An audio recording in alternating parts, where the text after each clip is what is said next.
তুমি খুব নিজের কাছে একা হয়ে যাচ্ছ সেই মানুষটাকে আপন করার জন্য, তখন হয়তো বা জীবনে বড় একটি ধাক্কাই খেতে হবে তোমাকে। কারণ ভালোবাসা মানুষ সবসময় ভালোবেসে পাশে থাকতে জানে না। সবটা সময় ওই ভালোবাসার মানুষ তোমাকে তার বাহুডোর আগে রাখবে না।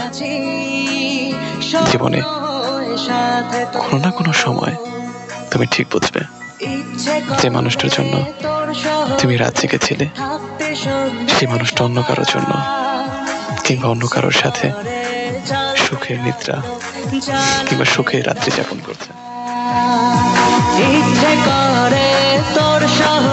তারপরেও ইচ্ছে করে সে ভালোবাসা মানুষের সাথে একই পথে হাঁটতে, ইচ্ছে করে সে মানুষটার সাথে বৃষ্টির জলে স্নান করে নিতে, খালি পায়ে পুরো শহরটা ঘুরে আসতে। কিন্তু তারপরেও এই আবেগগুলো কোন একটা বিশেষ সময়ের জন্যই। আবেগ কেটে যায়, সময় বদলে যায়, কিন্তু এই স্মৃতিগুলো একটা সময় রয়ে যায়।